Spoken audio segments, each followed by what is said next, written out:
You're watching World Insight. I'm Tian Wei. China has slapped the tariffs of up to 25% of 128 U.S. products, including frozen pork, wine, and fruit.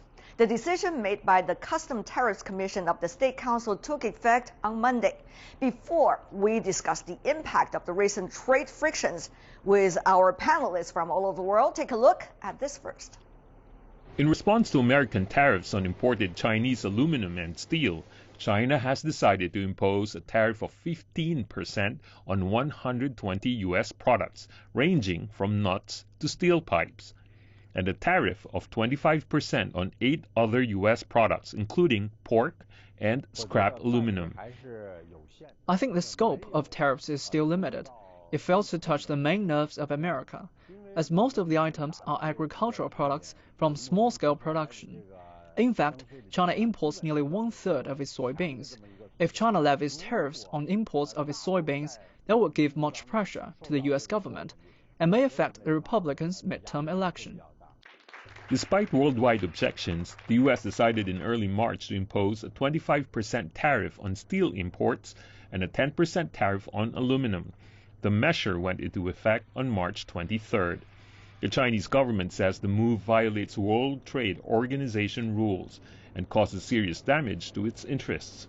In specific terms, China's Commerce Ministry says the American tariffs have abused the security exception clause of the WTO. It urges Washington to end the tariffs and restore normal bilateral trade relations. Experts believe that it's impossible for China and the U.S. to root out all the factors leading up to the imbalanced trade pattern. But it is possible to take concrete measures to prevent it from going in the wrong direction.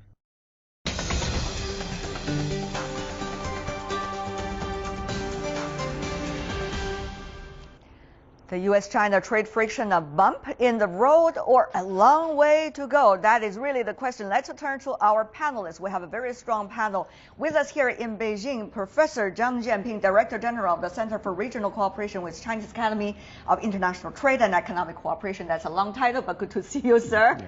And also joining us in Beijing, William Zarrett, first time on our show, Chairman of the American Chamber of Commerce here in China, here to brief us about the business attitude toward this. Thank you so much, Will, for being with us. In Washington, D.C., David Dollar, Senior Fellow with the Foreign Policy and Global Economy and Development Program with the John Thornton China Center, Brookings Institution. Good to see you, Mr. Dollar. And in Hong Kong, last but not least, we have Dr. Fred Hu, Chairman and Founder of Primavera Capital Group. That's a China-based global investment firm. Welcome as well. Let me begin with the two of you sitting in the Beijing studio.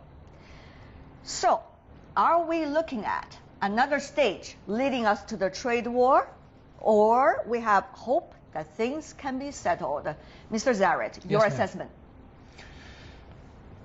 We have too much at stake, both sides, to actually have a full-blown, what we call, trade war. I think that both sides are now starting to talk to each other, and to the extent that they can work this out without going too much further, I think we will work it out. It's not guaranteed, but I'm hoping that they will. Can we do it soon, or it has to take quite a while and quite some drama? Well, I'd have to speculate here. I think there's going to be more drama. My sense is with the President of the United States, he is quite unpredictable, which is sometimes an advantage, but in this case maybe not an advantage, especially for our Chinese friends. It's hard to say. My gut tells me we're going to have a little more drama before we have resolution. What about you, Mr. Zhang? Your assessment? My sense is that right now we just can say this is a trade friction between two biggest economies. Regarding trade war, you know that war means that U.S. side fight China, one time, and China respond one time, and then followed another time, and the scale, that the trade volume scale and money, bigger and bigger, and then that means trade war. So I deeply worry about right now the trade friction, and maybe tend to be trade war soon. Yeah. So from Chinese side, our attitude is that we hope U.S. side can keep rational attitude and be careful to use this type of measures in order to avoid potential trade war. Mr. Dollar, in Washington, China has already published a list of the tariffs on the kinds of products. Among the list, fried fruits, apples, and some of the farm products, pork as well. Will this, in a way, remind the Trump administration of China's attitude, not willing to go to the war, but at the same time, very firm attitude in a way? Mr. Dollar? China historically has always responded to trade measures with retaliation. So I think this is a clear signal from the Chinese government. It's typical with the history. U.S. has imposed some pretty large tariffs on steel and aluminum. The Chinese response is modest. So while it's 128 products, it adds up to a pretty small amount of trade, I think about $3 billion. But it is carefully targeted at different parts of the country, mostly at farmers. So it's a reminder to the United States that the U.S. exports a lot of farm goods to China. And if this escalates, then American farmers are really going to get hurt. 20 billion China is importing agricultural products, the latest I check, from the United States. So this one is still a small portion, but things could go further than this. Mr. Hu, we understand the trade representative coming from the U.S., Mr. Lighthizer, is likely, I'm using the word likely, to come up with the list to quote-unquote punish China when it comes to the tariffs against further Chinese goods. So on Friday, that is. So do you think the U.S. would, in a way, assess the current situation well, and while at the same time doing it in a constructive way? Mr. Hu? I think it's too early to tell. I think the dynamic is such.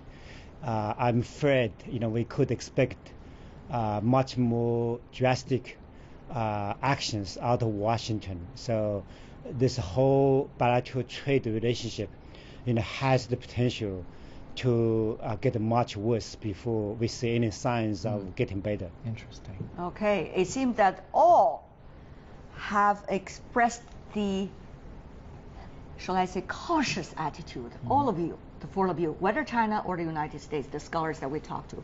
So, Mr. Zarek, help us to understand how it works. Friday, people say it could be a big day. The list comes out from the U.S. side. What are the signs, do you think, if there were any list coming out, that people should look in order to get the real nature of that list? Secondly, and what exactly is the procedure coming from the U.S. side in terms of setting its own quote-unquote agenda? Mr. Zarek. Well, I understand that once a list does come out, and I've heard that we're expecting it by Friday, a list. If that's the case, then we have 60 days, according to U.S. law, that we will be open for public comment. And I expect that a lot of public comment will come from perhaps farm associations, as David mentioned. The agricultural sector in the U.S. can be affected, and other sectors that may be affected. So remember, we've got 60 days, and I think that is a good amount of time for the two sides to perhaps come to some meeting of the minds. Just remember one thing. $600+ billion in two-way trade, right. $500 billion in two-way investment.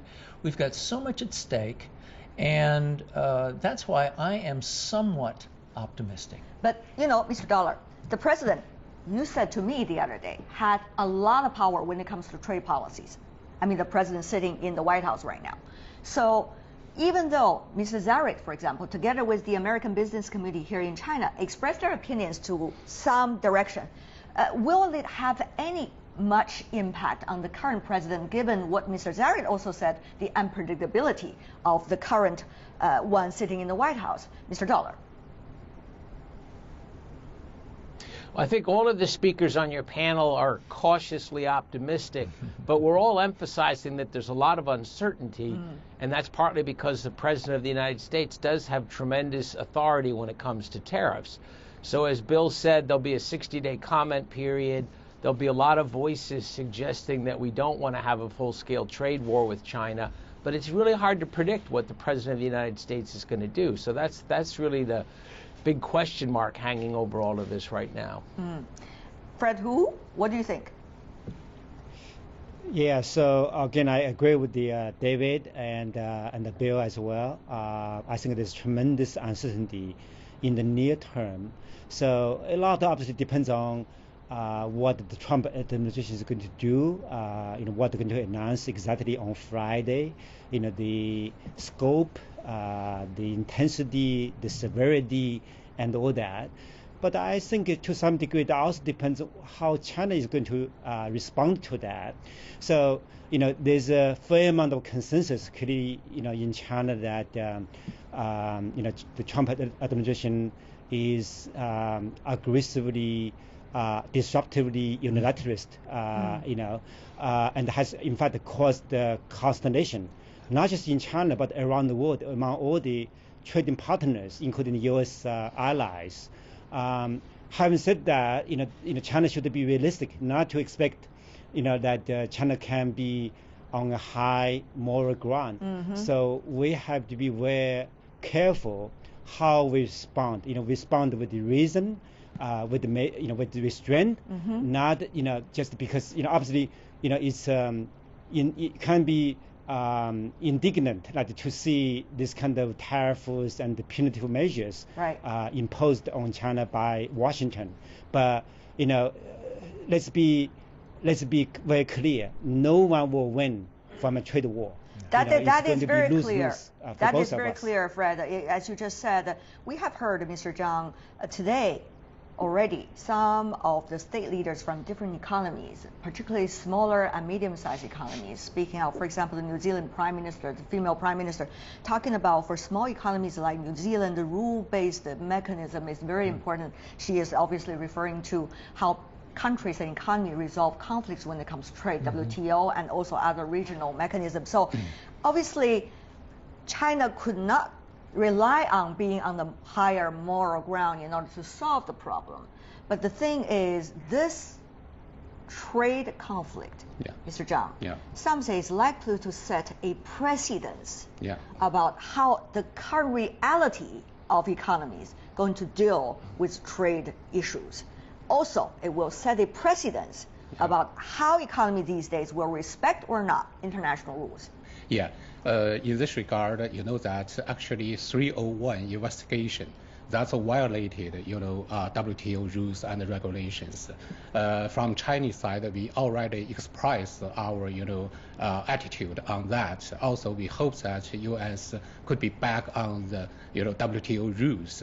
I noticed that U.S.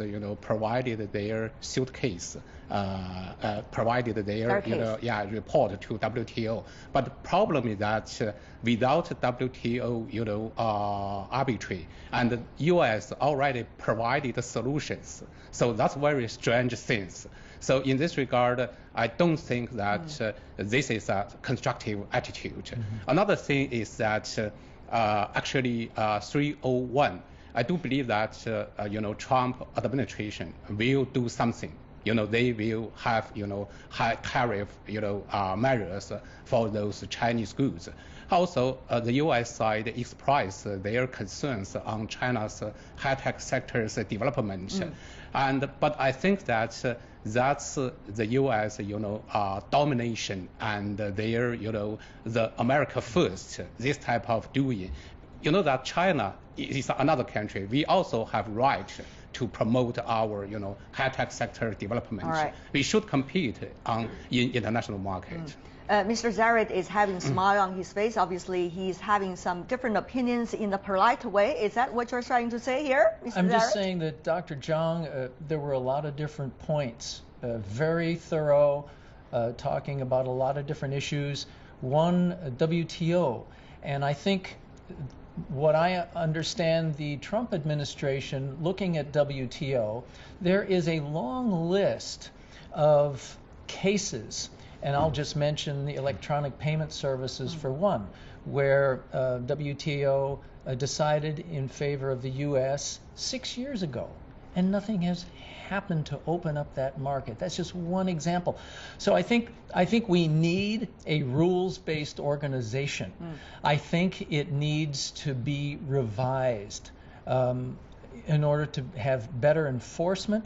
And of course now... Revised, you're saying now we're revising the WTO rules? Or no, what, I think they saying? should be. Okay. I think they should be. How should we have to wait 6 years for China to act on a decision so you're by saying the what WTO? Trump is now doing against China is about revising the WTO rules? Is that what you're saying? That's not what I'm saying. All right then. I'm just saying that should actually, be done. Sorry. Actually, I'm afraid that Trump said that thinks that China's entry WTO, that agreement should be revised. Okay. If that agreement needs to be revised, that means we need to have a new round of negotiations instead of trade frictions, instead of unfair higher tariff. All right, let's give the other two gentlemen some airtime too. Mr. Dollar, you've been listening attentively to your colleague here in Beijing. Tell me about what would the current list, if there was any list coming from the U.S. side, punish? Is it going to punish, quote-unquote, the Chinese businesses in the United States? Or is it going to punish the American businesses more in China? Is that the best way to bring, quote-unquote, the American businesses back home? Mr. Dollar. Right. So the U.S. faces a dilemma in that a lot of the concern is about high-tech industries. And just listening to that conversation, the U.S. has a lot of legitimate complaints about market access issues in China. There are a lot of high-tech sectors, service sectors where U.S. firms are not allowed to invest. So I think the U.S. has a lot of legitimate frustrations. I don't agree with the way the administration is pursuing this. As they look to hit China with tariffs, they face this dilemma that it makes sense to go after some of the high-tech sectors given their concern, but those are exactly the sectors where China's exports to the U.S. really have only a small amount of Chinese value added, and those sectors rely a lot on foreign value added. So American firms are very invested in that, Japan, South Korea, Taiwan, Germany. So if the U.S. goes after the high-tech products, there's going to be a lot of collateral damage to other firms, and they're going to be third parties who get hurt. Okay. On the other hand, if the U.S. wants to go after sectors where it's mostly Chinese value added, those are old sectors like footwear and garments. So that's the dilemma the U.S. faces. And China is also trying to restructure its economy, moving a bit away from the footwear and the garment side. But anyway, before Fred talks, I want to give Mr. Zarit another time, because you and your colleagues at the American Chamber of Commerce, I'm sure you're discussing this every day and probably every hour. So your businesses here in China, your members, are going to have a direct impact as a result of all these tariffs, Mrs. Zarit. Some will, some won't. Most companies are concerned. We have 900 company members. I think we have about 899 different opinions about the way things should be. Good for you as a chairman. But we do have a consensus, and we have asked our members, what would you like the U.S. government to do to help?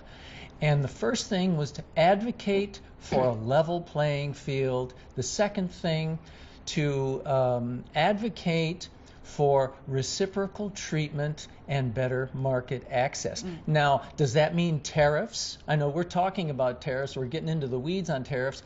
Our membership does not think tariffs is the best way to go. But the thing is, how much say does the U.S. business community have on the current White House and the Capitol Hill? I think the business community... community... Do you guys still make any impact back in Washington? We do. And actually, for the past several years, we've been going back to Washington and saying, we need a level playing field. Right. We are looking for reciprocal treatment, a relationship based on fairness. And finally, Washington said, oh, okay, but we don't think tariffs is really the effective way to go. All right. Which Washington you were talking about? Was it the Obama Washington or the Trump Washington, Mr. Zaret? Actually, both. Okay, there we go. Mr. Hu, let's go to you about that. Obviously, it is not just the Chinese business going to be impacted. So what are we talking about here? And the thing is, how can we drag all the things back to logic, back to negotiation, back to real good discussion of quality rather than just shouting to one another in a way across the Pacific? Fred, I give you a very hard question. Go ahead. Right. So first of all, I think the tariff reimposing any kind of trade barrier is the unproductive approach, is going to make a matter worse. For Chinese in particular, I think while we feel very frustrated about Washington's trade stance, but we should also be cool-headed to really listen, to be good listener. Your side may have some legitimate concern about our trade practice. Let's say, for me, clearly since China's accession to WTO, China has made huge strides in opening up the economy and the markets and the industries, and that's why we have so many. We just had like 900 U.S. companies operating in China, right? So that's a huge sign of China today is far more open than it was ever before. On the other hand, the bar is much higher. China is not just ordinary, middle income developing country. I think the U.S., Japan, and the European Union expect China to be more like developed country in terms of openness, in terms of level playing field. So I think we have to also reflect where we can do better in terms of market opening, in terms of intellectual property rights, so that we can address some of the concerns in a very peaceful, productive way, without having to resort for full-blown trading war. Got your point. Let's take a look before we go to how should China move ahead to the next stage. Back at some of the events that have led to the current stand-up. We have a timeline here. Last year, the U.S. began the 301 investigations targeting China's alleged intellectual property and technology transfer scheme. In January, President Trump announced duties on imports of solar panels and washing machines. Last month, Trump continued the announcements with tariffs of 25% on steel and 10% for aluminum. In response to the move, Premier Li Keqiang said China does not want a trade war with the U.S. But 2 days later, the U.S. president announced new tariffs on up to $60 billion worth of Chinese imports, citing the results of the 301 investigations. After repeatedly calling for talks, China has hit back with tariffs of up to 25% on 128 U.S. products in response to U.S. duties on steel and aluminum. Right, that are the major events that happened over the past few days and weeks. Now we only have less than 2 minutes left. I want to have 20 seconds from every one of you gentlemen. Where is China, and how China be reasonable, the logic, and bring the other parties back to the right thing? Let's go to Fred first. 20 seconds, sir. Yeah, let's sit down, let's talk. Let's also move aggressively with our internal economic reform and the market reform, so that we can be credible defender of globalization. All right, Mr. Zaret. Yeah, I agree with Fred. I also think we need to focus on innovation. It's very important for China. Innovation. What's the best way to innovate? Global innovation. Innovation is not in a vacuum. Standards, IPR, and data flows across borders. Got your point. A lot of keywords over there. And Mr. Dollar, 20 seconds. My producers told me time is running out. China should create its own reform plan. China should develop its own plan for opening up, very aggressively opening up, and implement it and not get distracted by the United States. Good point there. Mr. Zhang, final words. The U.S. should be back on framework of WTO. Meanwhile, China is ready to fight with 301 investigation. Zhang Jianping, William Zaret, David Dollar, and Fred Hu. Thank you so much, gentlemen, for being with us. We have laughter in the talk even when it comes to the trade, so-called the trade war. But thank you. all making reasonable and important comments. Thank you so much, gentlemen, for being with us. Stay with us here on World Insight on CGTN, still to come on our program. Top chemist, UC Berkeley Professor Yang Peidong advises China to evenly support basic and applied research. More thoughts on that, plus his insight on the intellectual property rights right after this break. Welcome back. You're still watching World Insight, and I'm Tian Wei. China and the U.S. are in competition, quote unquote, not only with trade, but with technological innovation and intellectual property, some say. The White House took retaliatory trade action against China, ignoring China's efforts to improve intellectual property protection. In tonight's interview, a prominent scientist shared his insight on intellectual property rights and innovation. He is Yang Peidong, a professor of chemistry and material science. He is well known for his work in nanostructure and characterization and working on how humans could live in Mars. Peidong earned a PhD in chemistry at Harvard University. In 2010, he was ranked as a top material scientist among the top 10 chemists of the decade. And also, currently, he is a professor at the University of California, Berkeley. He thinks China could adopt a mechanism that balanced support for both basic and applied research. Take a look.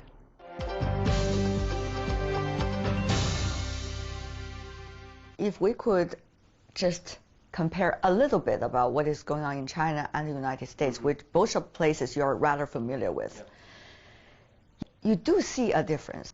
Is there so-called a better strategy or a better practice? Or there could be just different ways of doing it? Not necessarily. I think it's just China is at current stage. If we look at United States, like my research group is typically at this stage probably 50% is supported by government. Then another 50% is from the sort of the foundation, from industry. Yes. I do have a bigger industry center at Berkeley too. Right. So when you say coming from the government, explain please. The government, like the Department of Energy, NASA, I mean, that's a typical sort of funding agency in US, right? It's just like in China, that's the National Science Foundation, right? Those sort of government funding agency. Right. We do have a very healthy sort of portfolio in terms of the research funding. Let's say the government funding, we do have two pools too. One is basic research, one is applied research. For example, in the Department of Energy, we have basic energy science division. That's really for sort of blue sky type research. Okay, no question asked, you just give you funding and you tackle big scientific question. Right. So I would say in China we can do that too. In many of our funding agencies in China, they can consider that maybe half of the funding reserved for pure basic type of research, another half funding reserved for more applied research. The foundation support is also very key to the fundamental discoveries, because typically foundation support has no string attached. They don't ask anything. They give you research, they trust you, they give you research support, so you can really do totally blue sky type research. So this sort of balance is very important. Okay, so it's from the basic to applied. Now, at the other extreme, we talk about industrial support. That's right. This is sort of from big company bringing scientific and technology questions for us to solve. So that's kind of I call it semi-applied, applied research. So I would suggest in China we can really try to think about coming up with mechanism that to adopt this sort of balanced portfolio to support both basic and applied research. I would encourage foundation to donate money to researchers in the university to help them to really, for them to focus, to solve big questions. I would encourage also big companies, industry to support our scientists in the universities and the research institute so that they would have also a big portfolio of government support, foundation support, and industrial support. Right. I understand you have a lot of thoughts about the growing of talents in China and the incorporating of talents from all over the world. Tell us about it. Recruiting talent is always very important for every country. It's just like in U.S. is immigration country. All these best students are going there to pursue their PhD degree. Recently, of course, in China, they invest a lot to recruit sort of young scientists coming back. For example, the Young Southern Talent Program. Right. This program is very, very powerful in terms of attract those students trained in Europe, trained in United States or outside China. But meantime, we also notice there are some issue arise from these sort of talent recruiting process. When this program started, I think many years ago, the research ecosystem in China is not as good as now. Okay, so back then it's correct. You give some special treatment for those trained outside. Okay, but nowadays, if we look at the sort of research infrastructure, research ecosystem in China versus outside, they are more or less on the same sort of level. At current stage, we really need to think about, okay, we need to treat these young scientists equally.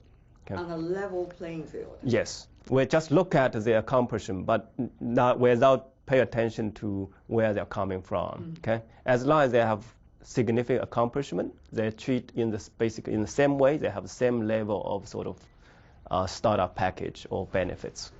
This is very important actually, especially to further sort of encourage our young scientists. Even you don't have to go out. You can get very good education here. You can get very sort of, you can do great research in China. It's kind of the self-confidence in the science and the technology sector. Okay, and that's one thing. Another thing that I think recruiting is just first step. Yeah. Retention is the second step. Even more important. Yeah, it's very important. Very often I notice in China now they focus very much on the recruiting. Okay, because recruiting one, it's basically +1, right? But then normally once they were recruited here, they are basically the retention part is sort of being played down a lot. But I always emphasize this is certainly same thing in Europe or in United States. Recruiting and retention are the two most important things. If you just do recruiting without pay attention to retention, then eventually those talents will disappear again. Talking about retention, if we could do a little bit further about that, there is a disconnect between the policy still and the qualities of conditions required by the talent. And as you may know, systems are not changed overnight. So here's the thing, there's a tension over there. How do you see that tension? I think we are doing a good experiment in Shanghai. The efforts I was sort of involved in Shanghai is to build up their physical science school in Shanghai Tech University. All the young people coming in as assistant professor, then we give them sort of enough sort of financial support to run their research. They have total freedom to run their research. Then 5 years later or 6 years later, they can go through the tenure process. Okay, so we'll evaluate based on their accomplishment. Okay, and then during this process, from very beginning, it's called a recruiting. Right. We recruit them, but the next 5-6 years, there's retention issue. You need to be flexible in the retention part, and of course, retention part is about recognize their contribution, right, and also their sort of salary, their benefit. All these things needed to be follow their basically or be commensurate with their contribution. So what is it to you as a scientist, and do you think that should be to a country, if I could ask you? Basic science really need patience. Okay, as I said, the discovery very often cannot be planned. So very often it takes 5, 10, 15 years until you crack the problem. So patience is important when we are running the basic type of fundamental research. We do need to give scientists who are willing to tackle these issues time. And I very often said the sort of the profession of being a professor is great because we are founded to do things that we are interested in. Okay, that's a great job, right? Right? Yeah, That's so right. I think every scientist should have this attitude. Okay, hopefully without worry about all these sort of outside sort of quantitative metrics evaluation. And I think in China we need to encourage this sort of culture. Encourage all the scientists that doing their research as their personal interest.